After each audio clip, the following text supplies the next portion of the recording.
Je vous salue dans le précieux et merveilleux nom de notre Seigneur Jésus-Christ et bienvenue encore au fuseau divin afin de nourrir votre âme avec la parole de Dieu.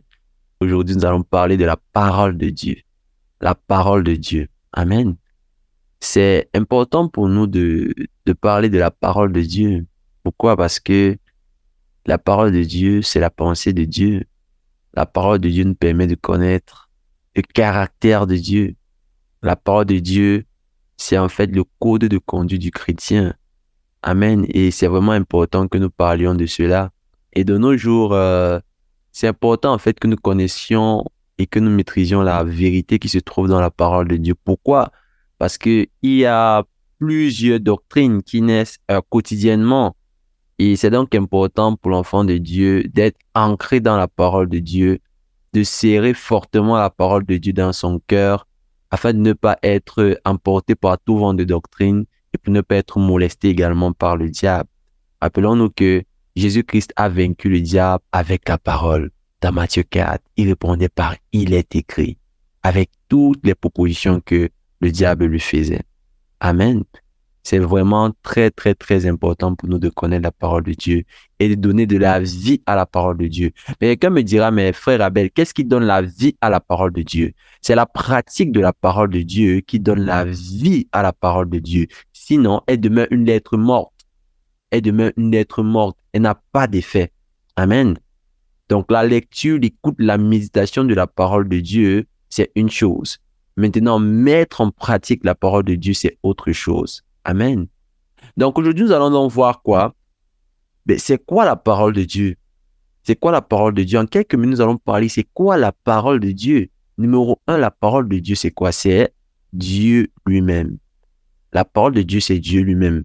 La parole de Dieu déclare dans Jean 1, verset 1 à 3, au commencement était la parole, et la parole était avec Dieu, et la parole était Dieu. Elle était au commencement avec Dieu. Toutes choses ont été faites par elle, et rien de ce qui a été fait n'a été fait sans elle. Donc, c'est la parole de Dieu qui a amené à l'existence tout. Amen. C'est la parole de Dieu qui a amené à l'existence toute créature, toute chose qui régit l'univers. Et c'est très important que nous sachions cela. Il y a beaucoup de théories scientifiques en ce qui concerne l'avènement de l'humanité, l'avènement de la Terre. Mais ce sont des hypothèses. Mais la parole de Dieu déclare dans Somme 12, verset 7, que la parole de Dieu a été éprouvée 7 fois dans le feu. Amen. Il y a beaucoup d'hypothèses en ce qui concerne l'avènement du monde, l'avènement des êtres vivants et tout. Mais ce sont des hypothèses, donc ça n'a pas encore été pleinement prouvé. Mais la Bible dit que la parole de Dieu, elle a été éprouvée 7 fois. Ouvrons la Bible dans Somme 12, verset 7 pour voir cela. Les paroles de l'Éternel sont des paroles pures. Un argent éprouvé sur terre au creuset et 7 fois épuré. Et nous savons que 7, c'est le chiffre de quoi? 7, c'est le chiffre de la plénitude.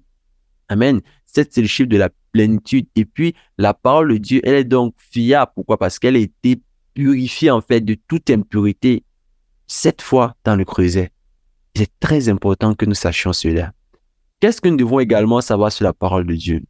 La parole de Dieu, c'est l'Esprit de Dieu. La parole de Dieu, c'est l'Esprit de Dieu. La parole de Dieu déclare dans Jean 6, verset 63. Car c'est l'Esprit qui vivifie, la chair ne sert de rien. Les paroles que je vous ai dites sont esprit et vie.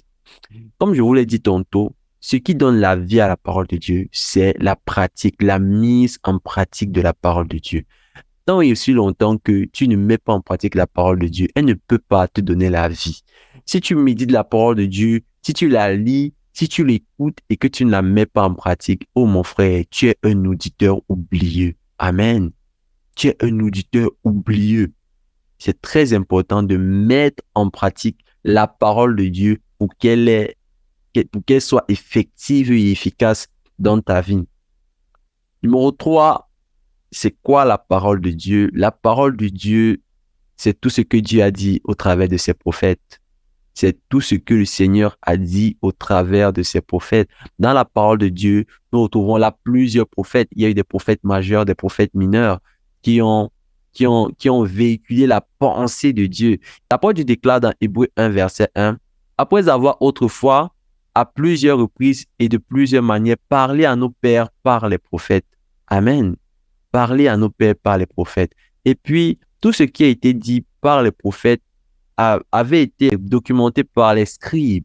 C'était ça le rôle des scribes. Les scribes, ils avaient le rôle de documenter tout ce qui se passait, tous les événements qui se passaient. Et plus tard, tout cela a été documenté. Amen. Tout cela a été documenté. Alléluia. Également, la parole de Dieu, c'est la vie de Dieu. La parole de Dieu, c'est la vie de Dieu. Ouvrons ensemble nos Bibles dans Ésaïe 34, verset 16. Qu'est-ce que la parole de Dieu déclare? La parole de Dieu déclare que consultez le livre de l'Éternel et lisez. Aucun d'eux ne fera défaut. Ni l'un ni l'autre ne manqueront, car sa bouche l'a ordonné. C'est son esprit qui les rassemblera. C'est son esprit qui les rassemblera. Alléluia. C'est très important que nous sachions ces choses, mes frères et sœurs. Nous sommes dans une époque où il y a plusieurs doctrines qui naissent, il y a plusieurs choses qui se passent. Mais nous posons la question, non, mais la parole de Dieu est là. La Bible dit, c'est son esprit qui les rassemblera, car sa bouche l'a ordonné. Pas la bouche d'un homme, la bouche de Dieu. Et rappelez-vous, l'apôtre déclare que quoi? Au commencement était la parole était avec Dieu. Alléluia. Et la parole était Dieu. Alléluia. Donc la parole de Dieu, en fait, c'est la source de toute sagesse. Rien sur l'humanité n'est ex nihilo. Non. Toute chose a un créateur. Et c'est Dieu qui a créé tout ce qui est sur la terre. Amen. Aussi, mes frères et sœurs, la parole de Dieu, c'est la voix de Dieu. La parole de Dieu, c'est la voix de Dieu. Ouvrons ensemble nos Bibles dans Proverbe 29, verset 3 à 9. L'apôtre Dieu déclare, la voix de l'Éternel est puissante. La voix de l'Éternel est majestueuse. La voix de l'Éternel brise les cèdres. L'Éternel brise les cèdres du Liban. Il les fait bondir comme des veaux, et le Liban et le Siron comme des jeunes buffles. La voix de l'Éternel fait jaillir des flammes de feu. La voix de l'Éternel fait trembler le désert. L'Éternel fait trembler le désert de Kadès. La voix de l'Éternel fait enfanter les biches. Elle dépouille les forêts. Ah, mes frères, vous voyez à quel point la parole de Dieu, elle est irrésistible. Elle est toute puissante. Il y a la voix de l'Éternel. La voix de l'Éternel. Alléluia. La parole de Dieu est la voix de l'Éternel. Amen. Aussi, la parole de Dieu, c'est quoi? La parole de Dieu, ce sont les écrits des apôtres du Nouveau Testament, dans les évangiles, les 4 évangiles. Et après, nous avons les épîtres qui ont été majoritairement écrits par l'apôtre Paul. Voyons là, c'est tous les écrits des apôtres. Nous avons Matthieu, Marc, Luc, Jean, sont les évangiles. Après, nous avons Actes des apôtres, Romains, ainsi de suite jusqu'à la fin. Amen. Et c'est très important que, mes frères et sœurs, que nous sachions cela. Tout ça, c'est la parole de Dieu. Le Nouveau Testament, c'est l'accomplissement de toutes les prophéties qui ont été écrites dans l'Ancienne Alliance. Amen. Amen. Et tout ça, c'est vraiment unifié. C'est l'accomplissement, c'est une suite. Et mon frère, ma sœur, tu dois avoir la parole de Dieu dans ton cœur pour qu'elle effectue un changement dans ton homme intérieur. Oh, le psalmiste pouvait dire dans Psaume 119, il dit, je sais ta parole dans mon cœur afin de ne pas pécher contre toi, Seigneur. Je sais ta parole dans mon cœur afin de ne pas pécher contre toi, Seigneur. Et il dit dans Psaume 119, verset 105, ta parole est une lampe à mes pieds et une lumière sur mes sentiers. Mes frères et sœurs, toutes ces théories qui naissent quotidiennement, toutes ces théories qui naissent de jour en jour, ils peuvent te tromper. Mais rappelle-toi, la parole de Dieu, elle a été éprouvée 7 fois dans le feu. Alors elle est digne de confiance. Tu peux mettre ta confiance en Dieu, il ne te décevra jamais. Ces théories sont sujettes à un jour devenir désuètes. Elles sont temporelles.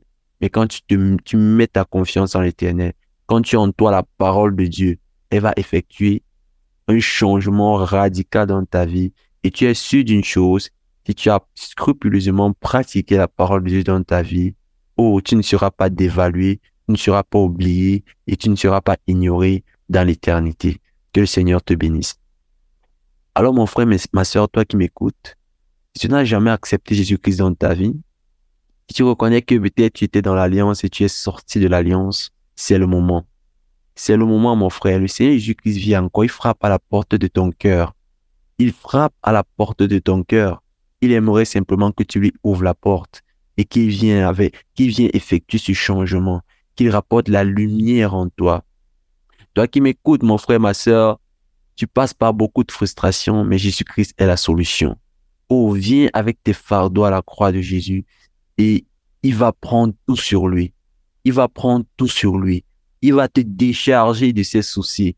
Oh, toi qui souffres d'anxiété, de dépression. Oh, mon frère, ma sœur, accepte Jésus-Christ dans ta vie.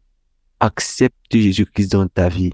Et cette dépression, cette anxiété entrera dans l'histoire parce qu'il prendra tout sur lui.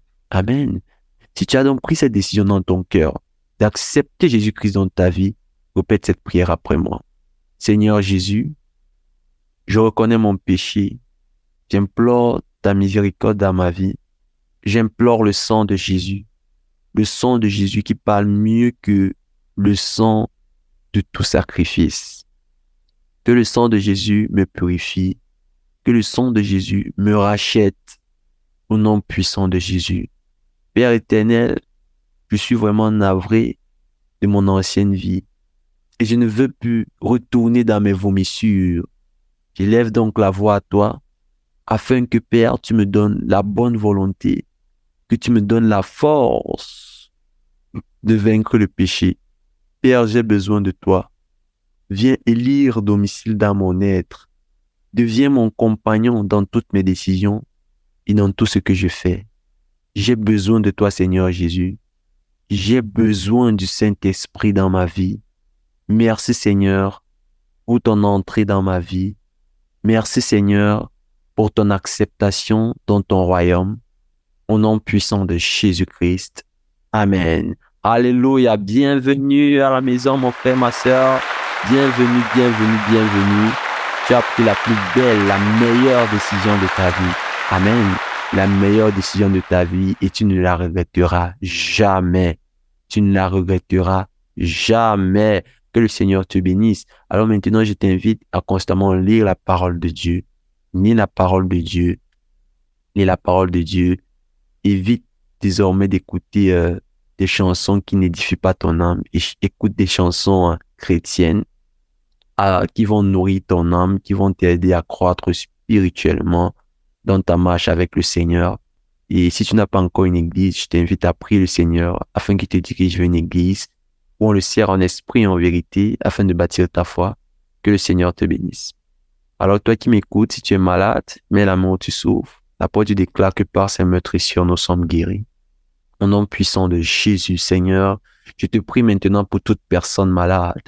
Ô Père, toute personne qui souffre dans sa chair, toute personne qui souffre, ô Père, même spirituellement, au nom puissant de Jésus-Christ de Nazareth.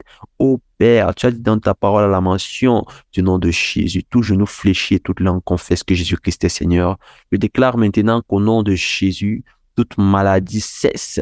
Tout ulcère d'estomac cesse au nom puissant de Jésus. Toute excroissance cesse au nom puissant de Jésus. Tout cancer cesse au nom puissant de Jésus. Tout ce qui n'est pas de Dieu en toi sèche au nom puissant de Jésus. Sèche au nom puissant de Jésus-Christ de Nazareth. Que tout mot dans ton être, que tout mot dans ton être s'en va maintenant au nom puissant de Jésus. S'en va maintenant au nom puissant de Jésus. Je déclare la guérison, la guérison, la guérison au nom puissant de Jésus, au nom puissant de Jésus, au nom puissant de Jésus. Merci Éternel pour ta fidélité. Merci Seigneur parce que tu opères le miracle. Merci Seigneur parce que tu restaures, opères ton peuple. Au nom puissant de Jésus-Christ, nous avons ici prié. Amen. Que le Seigneur vous bénisse, mes frères et sœurs. Glorifie le Seigneur pour ta guérison, pour ton miracle. Shalom.